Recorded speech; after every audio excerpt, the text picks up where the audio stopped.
Hello, everyone. It's Sharon. I hope this message finds you well. I have been asked many questions over the last 2 weeks about how do you know if you are living in integrity?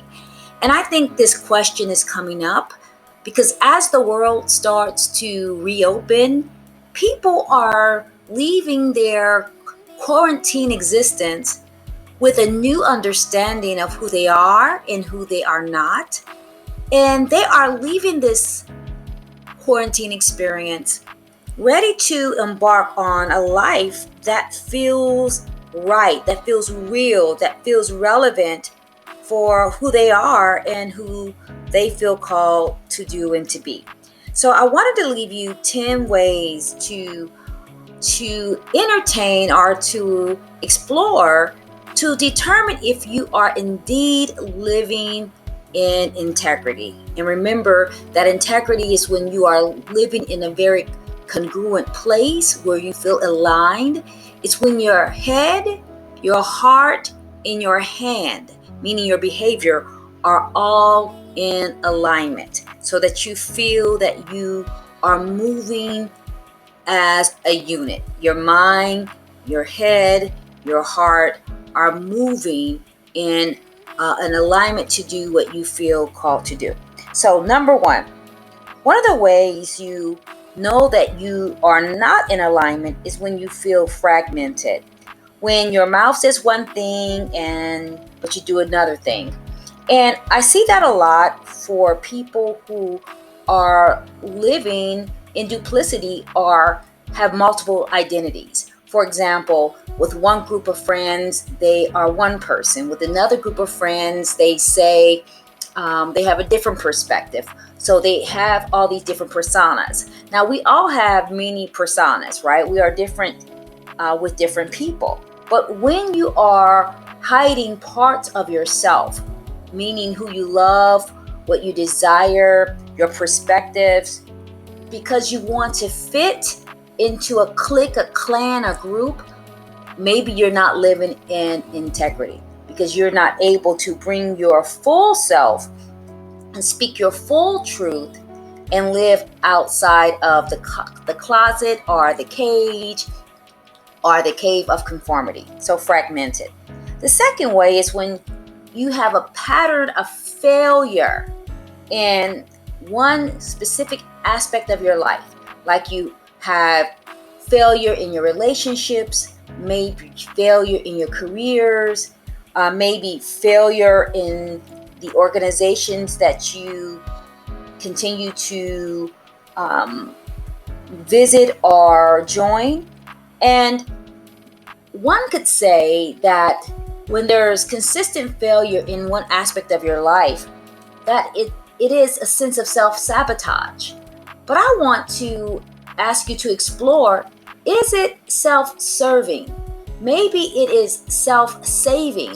When you are doing something or being something or in a relationship that does not align with who you are now or who you are becoming, it might feel like self-sabotage when you keep undermining it, but maybe you are self-saving yourself because you know that you are doing something that no longer feels right, or you are self-serving yourself by making you move into the direction of your heart. So the second way is failure.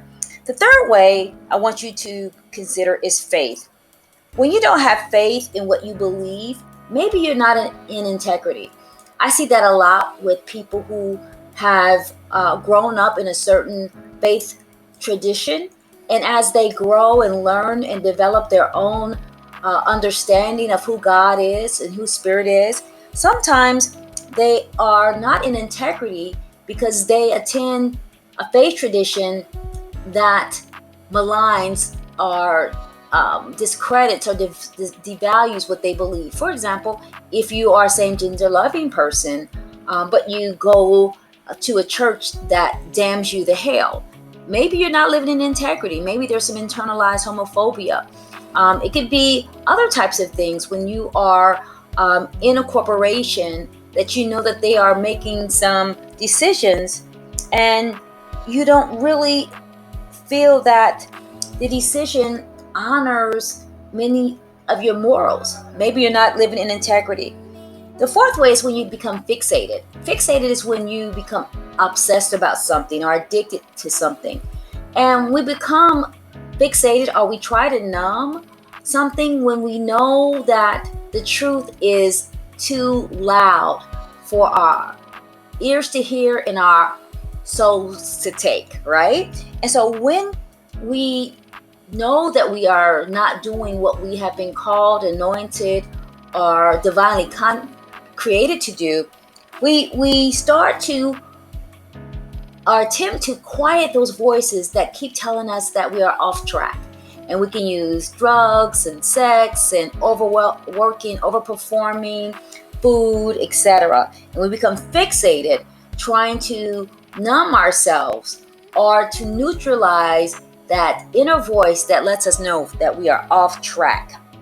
The fifth way is when we can't focus. I know many times, for example, I have clients who are in the medical field. One is a doctor, for example, and she absolutely hates it. So she keeps making mistakes because she can't really focus, because what she is doing does not really align with who she desires to be. So maybe if you're not focused on something, it is because it does not engage you, it does not interest you, it does not excite you, delight you, it does not captivate you. So if you're doing something that is dull, or you have no interest, maybe you are losing focus because it's not in alignment with your gifts, your talents, your skills, or how you are wired. The next way is when you are very fretful. Fretful is a way of saying when you are constantly in a nervous or anxious or frustrated state. Is when you feel unsure and you have this feeling in your gut that you're wrong. And so you become edgy, you become irritable because you know that you are doing something that does not align with who you are. And that is a form of suffering because you never have peace. So when you're out of integrity, you may not have peace and you might be in a state of always feeling fretful. The next way is when you are frozen, meaning that you are immobilized from taking action. So you feel stuck is another way to say it. When you feel stuck, as if you are in emotional or spiritual quicksand and you can't move forward.